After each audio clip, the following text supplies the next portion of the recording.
राष्ट्रीय शैक्षिक अनुसंधान एवं प्रशिक्षण परिषद के केंद्रीय शैक्षिक प्रौद्योगिकी संस्थान के रेडियो प्रभाग द्वारा प्रस्तुत है प्राथमिक कक्षा के प्रशिक्षणार्थी अध्यापकों के लिए कार्यक्रम महावीर।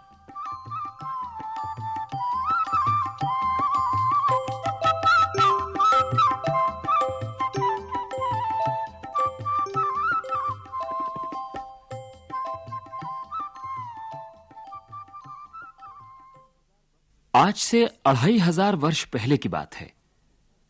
आजकल जहां उत्तर बिहार है, वहां लिच्छवी वंश के लोगों का पंचायती गणराज्य था। उनकी राजधानी का नाम था वैशाली। वैशाली के निकट एक स्थान था कुंडग्राम। कुंडग्राम के राजा थे सिद्धार्थ। उनकी पत्नी का नाम त्रिशला था। कहते हैं त्रिशला जब मां बनने वाली थी तो उन्होंने 14 स्वप्न देखे।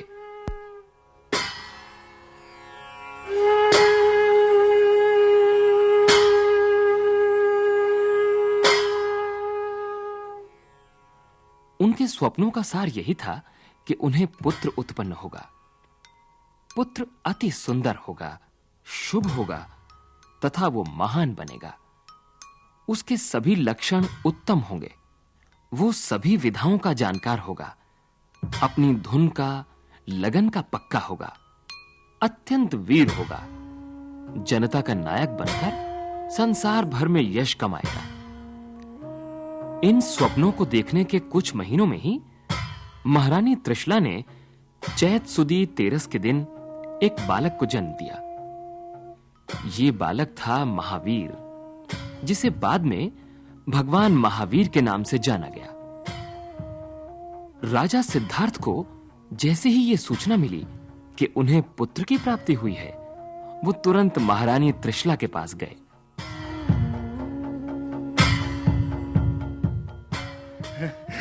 बधाई हो महारानी।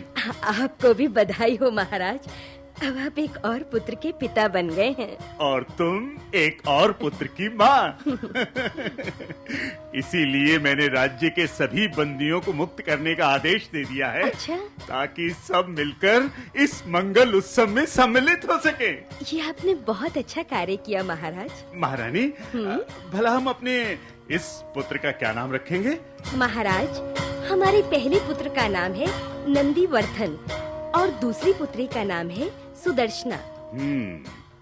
अरे हाँ, महारानी, क्यों ना हम अपने इस पुत्र का नाम वर्धमान रख दें? कैसा नाम रहेगा ये? वाह, बहुत सुंदर नाम है महाराज। महारानी, देखा आपने हमारे इस पुत्र के मुख पर कितना तेज है। हाँ, ये अवश्य कोई महान विभूति होगा। हाँ महारानी, हाँ, ईश्वर इसे दीर्घायु करे।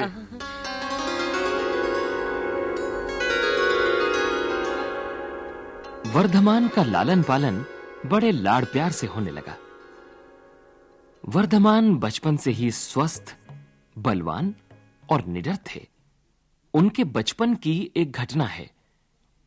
एक दिन वर्धमान अपने कुछ मित्रों के साथ खेल रहे थे। अरे वाह, मैं भी चाहता हूँ, बड़ा मजा आता है। अरे देखो देखो, वर्धमान पेड़ पर कितना ऊंचा चढ़ गया। अरे वाह, क्या बात है। उसे डर भी नहीं लगता। अरे वो देखो, सांप। हाय, कितना बड़ा सांप है।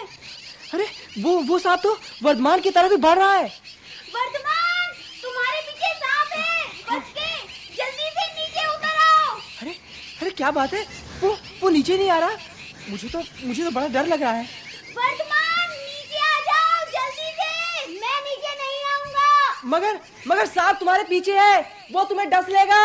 वो मुझे नहीं डस सकेगा, मैं सांप से डरता नहीं हूँ। हाँ। अरे ये तो मान ही नहीं रहा है। बड़ा जिद्दी है। अरे वो देखो, वर्धमान ने सांप को हाथों में पकड़ लिया है। अरे वो वर्धमान तो सांप के साथ खेल रहा है। हाँ। अब वर्धमान ने सांप को झाड़ी के पीछे छोड़ दिया है। अरे सांप तो चला गया।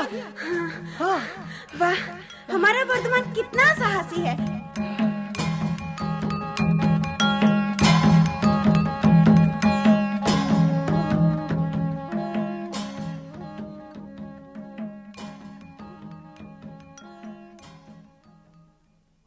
इसी तरह वर्धमान की वीरता के और भी किस्से हैं।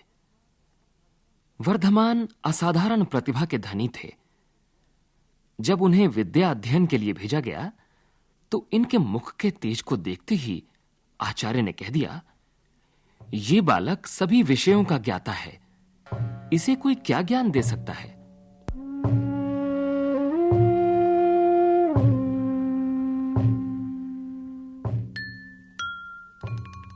युवा होने पर वर्धमान विवाह नहीं करना चाहते थे, किंतु माता त्रिशला ने वर्धमान की इच्छा के बगैर ही उनका विवाह कलिंग के राजा की पुत्री यशोदा के साथ तय कर दिया।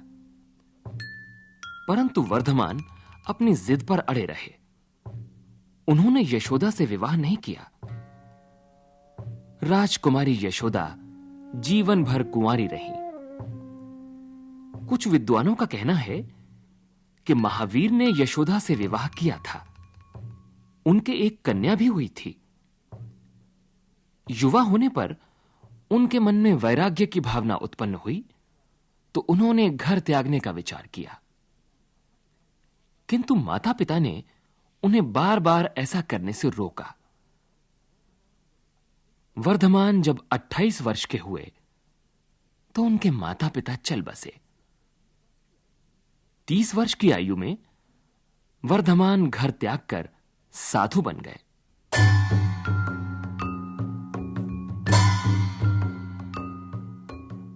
उन्होंने अपनी दाढ़ी, मूंछ और सिर के सारे बाल मुंडवा दिए। फिर वो अकेले ही चल पड़े। उन्होंने भिक्षा मांगकर जीवन यापन का निश्चय किया। उन्होंने जीवन की कठिनाइयों को निकट से देखने के लिए यात्राएं की। इन यात्राओं के दौरान उन्होंने लोगों के मन में बैठे अंधविश्वासों को निकाला। घूमते घूमते जब वर्धमान नालंदा में पहुंचे, उनकी भेंट गोसाल नामक एक साधु से हुई। गोसाल वर्धमान के साथी बन गए। 6 वर्ष तक दोनों साथ साथ घूमते रहे। एक दिन गोसाल और वर्धमान का मौन व्रत था। दोनों एक नगर के बाहर साधना तपस्या में लीन थे कि तभी वहां नगर कोतवाल पहुंचा। उसने इन दोनों को देखा तो उन्हें शत्रु देश का गुप्तचर समझा। कोतवाल ने उनसे पूछताछ करनी चाहिए। वर्धमान और गोसाल ने मौन व्रत के कारण उन्हें उत्तर नहीं दिया। इस पर क्रोधित होकर कोतवाल ने उन्हें बांधकर एक कुएं में लटका दिया। आसपास शोर मच गया। 2 साध्वियां, जिनका नाम सोमा और जयंती था, वो कोतवाल से बोली, अरे कोतवाल साहब, अरे कोतवाल साहब, ये आप क्या गजब कर रहे हैं? तुम कौन हो? मेरा नाम सोमा है, ये मेरी साथी जयंती है। हाँ। ये लोग दुश्मन के गुप्तचर लगते हैं। अरे? इतना पूछने पर भी इनके मुंह से एक शब्द नहीं फूटा। आज इन दोनों का मौन व्रत है। जी हाँ, ये गुप्तचर नहीं, वैशाली के राजा सिद्धार्थ के पुत्र वर्धमान हैं, जो सभी सुखों को त्याग कर योगी जीवन बिता रहे हैं। जी हाँ, ये महाज्ञानी हैं। आप इन्हें शीघ्र बाहर निकालिए। ये महातपस्वी भी हैं। लोगों द्वारा दिए कष्टों को चुपचाप सहने की इनमें बड़ी शक्ति है। और इनके साथी गोसाल जी हैं। हाँ। क्षमा करें महात्मन, अनजाने में मुझसे भयंकर भूल हो गई। मुझे क्षमा दान दें।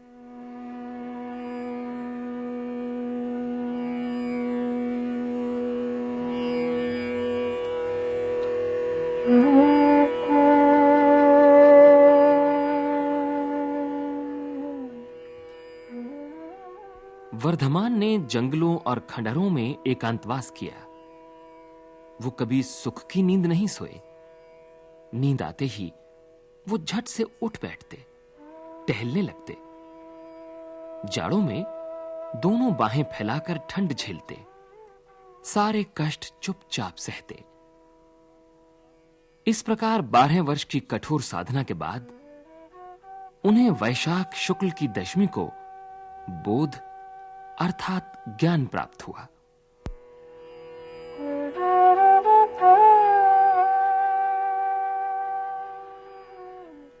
वर्षों तक कठोर तपस्या के कारण उन्हें महावीर कहा जाने लगा।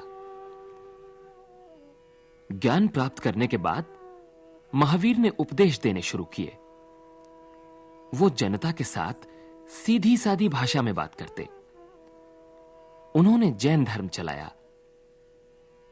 जैन धर्म की 5 शिक्षाएं हैं: हिंसा न करना, झूठ न बोलना, चोरी न करना, एक पत्नी व्रती होना और अपनी इच्छाओं पर नियंत्रण करना। अहिंसा और ब्रह्मचर्य महावीर की साधना के आधारभूत तत्व हैं। वो दूसरों पर शासन करना या किसी की स्वतंत्रता का हनन करने को हिंसा समझते थे। महावीर की अहिंसा में अवैर साधना है। अवैर भाव के बिना आत्म सत्य की अनुभूति नहीं हो सकती। उन्होंने अपनी अहिंसा में समानता, आत्मनिर्णय के अधिकार और आत्म अनुशासन पर बल दिया। महावीर की अहिंसा में स्त्री पुरुष, ऊंच नीच, गृहस्थ, श्रमण, गांव शहर आदि का भेदभाव नहीं था। वो जीव हिंसा के विरुद्ध थे। इसीलिए जैन मुनि अपने मुंह तथा नाक पर कपड़ा बांधे रहते हैं। महावीर का जीवन घटना प्रधान नहीं बल्कि तपस्या प्रधान था। भगवान महावीर अपना बनाया भोजन नहीं लेते थे, शुद्ध भिक्षा से जीवन चलाते थे। एक बार भिक्षा के लिए घूमते हुए महावीर कूलग्राम में पहुंचे। वहां के राजा ने भगवान महावीर की पूजा अर्चना की। उन्हें आदर के साथ खीर खाने को दी। तभी वहां कई आश्चर्य हुए।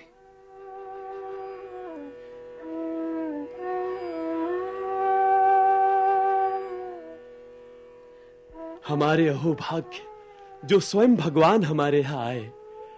तथागत ये खीर स्वीकार करें। खीर? महाराज, महावीर स्वामी द्वारा खीर लेते ही यहाँ का वातावरण अलौकिक हो गया है। हाँ।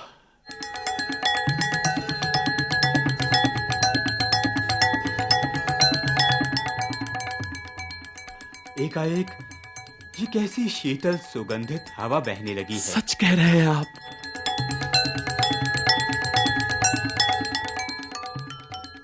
देखिए महामंत्री, आकाश से धन वर्षा हो रही है, साथ ही पुष्प वर्षा भी हो रही है। लगता है देवतागण प्रसन्न होकर ये वर्षा कर रहे हैं। ओहो, आज हम सभी धन्य हो गए। बोलो भगवान महावीर की जय।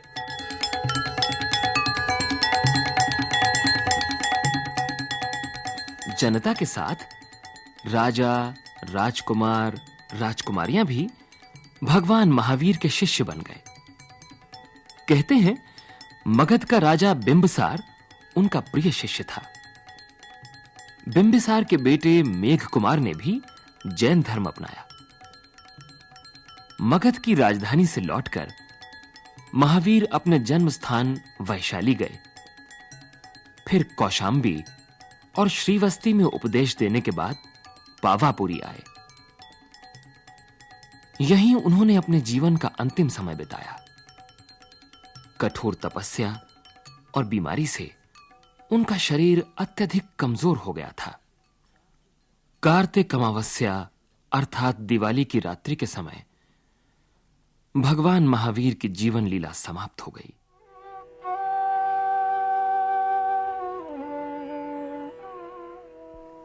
सभी शोकाकुल हो गए। देवताओं ने आकाश से फूल बरसाए। उसी समय भगवान के मुख्य गणधर इंदुमती गौतम को ज्ञान प्राप्त हुआ। भगवान महावीर के अनुयायी लाखों की संख्या में थे। चंद्रगुप्त मौर्य के समय में जैन धर्म लगभग सारे भारत में फैल गया था। दक्षिण में चालुक्य और पल्लव राजाओं ने जैन धर्म को काफी बढ़ाया। सौराष्ट्र में गिरनार, बिहार में पारसनाथ, राजस्थान में श्री महावीर जी और दिलवाड़ा मंदिर तथा मैसूर में गोमटेश्वर बाहुबली जैनियों के प्रसिद्ध तीर्थ स्थल हैं। जैनियों के 24वें और अंतिम तीर्थंकर महावीर का जीवन चरित्र आज भी अनुकरणीय है।